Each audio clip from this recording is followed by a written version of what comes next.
Buenos días, buenas tardes o buenas noches.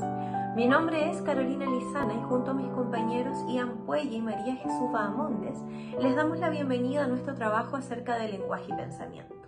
Este trabajo busca aportar al actual debate mente y cerebro, es decir, acerca de cómo las estructuras biológicas del cerebro interactúan con esta entidad intangible que es la mente, tan característica de los seres humanos y que nos diferencia de los animales, por ejemplo.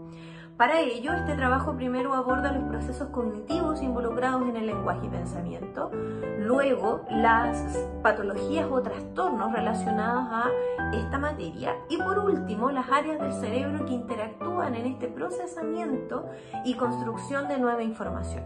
Esperamos que este trabajo les sea de utilidad para comprender estos dos procesos de orden superior en el ámbito cognitivo. El pensamiento es el proceso cognitivo más complejo de la mente humana y en él también ocurren otros procesos como la atención, la memoria y el aprendizaje. El pensamiento tiene que ver con el almacenamiento y la construcción constante a lo largo de la vida de imágenes mentales almacenadas en la memoria. Por otra parte, el lenguaje tiene que ver con la significación y la comprensión de unidades de significado que el ser humano utiliza para comunicar y comprender su mundo interior y exterior. Una de las características fundamentales del lenguaje es su capacidad de desplazamiento en cuanto a espacio y en cuanto a temporalidad. ¿Qué quiere decir esto? Esto quiere decir que el ser humano puede comunicar a otros o a otras ideas, incluso a personas que ni siquiera estuvieron en un momento o lugar determinados.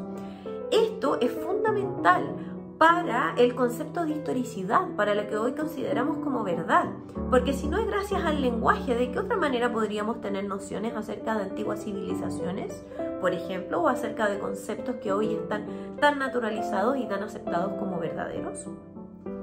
Podemos decir entonces que los procesos de lenguaje y pensamiento interactúan constantemente, en base a que el pensamiento tiene que ver con la formulación, reformulación, recuperación y almacenamiento de imágenes mentales, mientras que el lenguaje tiene que ver con la interpretación y la comunicación de estas imágenes mentales. Por ello es fundamental mirar estos procesos como que funcionan de manera conjunta, no de manera separada como podríamos considerar. Para entender más en profundidad estos procesos, es fundamental entender algunas ideas que les detallamos a continuación. Los trastornos del pensamiento son alteraciones psicológicas, las que tienen como síntoma principal una disfunción en las cogniciones, siendo el resultado de todo esto una deformación en la comunicación. Pueden ser de forma o de contenido. Existen a lo menos 11 de forma y 4 de contenido. De forma, tenemos por ejemplo los delirios de persecución. Este quizás sea el más frecuente o el más representativo. El paciente cree firmemente que existe una conspiración en su contra. Cree que está siendo perseguido por alguien o de alguna manera. Este tipo de delirio es típico de la esquizofrenia paranoide. Otro ejemplo es el delirio megalomaníaco. El paciente acá tiene una idea exagerada de sus capacidades. Considera que tiene habilidades o poderes especiales. Este es propio de los episodios maníacos. Para los trastornos de forma existe una escala de SANS y SAPS, que nos entrega síntomas tanto positivos o negativos con el fin de poder valorar. Ejemplos de estos son el aplastamiento afectivo. Este consiste en la carencia de demostración de emociones. Uno positivo podría ser el descarrilamiento. En este el paciente salta de una temática a otra pero con mucha facilidad. En tanto en los contenidos encontraremos las fobias. Las fobias son miedos irracionales. Hay que considerar que el miedo es una respuesta común de las personas. Es una reacción natural. Pero cuando este miedo se presenta en situaciones que no suponen un peligro real, entonces se habla de un miedo que no es adaptativo. A este se le conoce como fobia. Algunos síntomas físicos son la taquicardia, la sudoración. Dentro de los psicológicos están los pensamientos distorsionados. Las fobias pueden aparecer en distintas edades y se provocan por situaciones estresantes o eventos traumáticos. Para identificar esta patología se requiere de una evaluación diagnóstica, en la cual se buscan signos y síntomas. Además, se debe descartar causas orgánicas a través de exámenes. El tratamiento psicoterapéutico se basa en la exposición de manera progresiva al estímulo fóbico, además de una reconstrucción cognitiva. pueden ocupar medicamentos para apoyar como tratamiento medicamentoso, los cuales servirían netamente para disminuir la sintomatología. Los trastornos del lenguaje afectan la producción, comprensión o repetición del lenguaje, generando en el sujeto problemas de adaptación con el ambiente. Existen al menos 13. Por ejemplo, tenemos la dislalia funcional. Este es un problema de lenguaje oral, en el cual se produce dificultad en la articulación, creando un lenguaje poco comprensible. El sujeto no puede emitir correctamente ciertos sonidos, por lo que suele sustituirlos. Este no tiene una causa orgánica, pero por otro lado tenemos la disartria. Esta es lo mismo que la dislalia, pero con un origen orgánico, o sea, acá ha sido producido por un daño cerebral.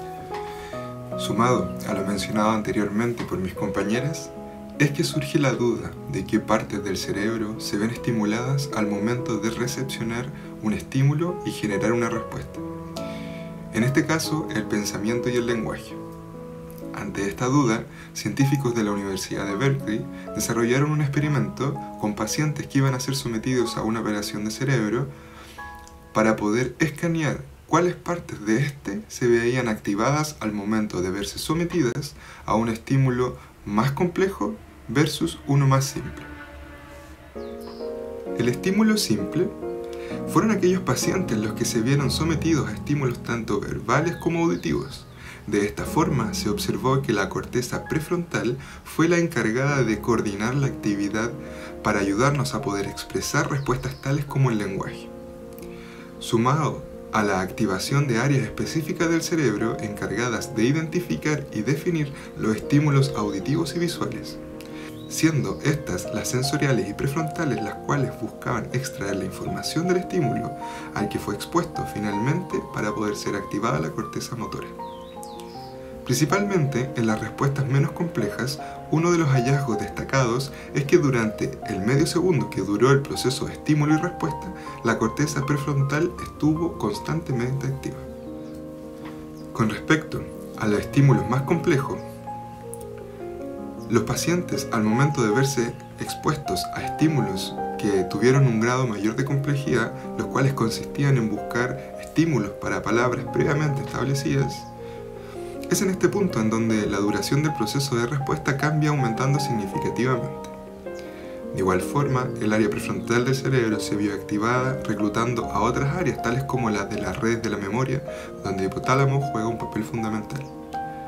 Es en ese momento en donde el área prefrontal recluta a la motora para así poder entregar una respuesta.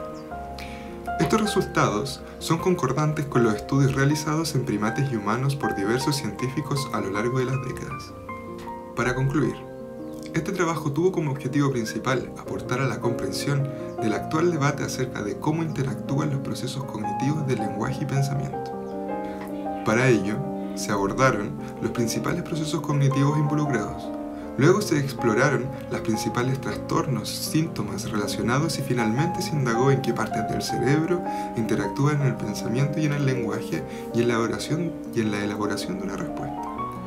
Creemos que la comprensión de estos procesos cognitivos puede aportar de manera significativa a la psicología y a nosotros como futuros psicólogos.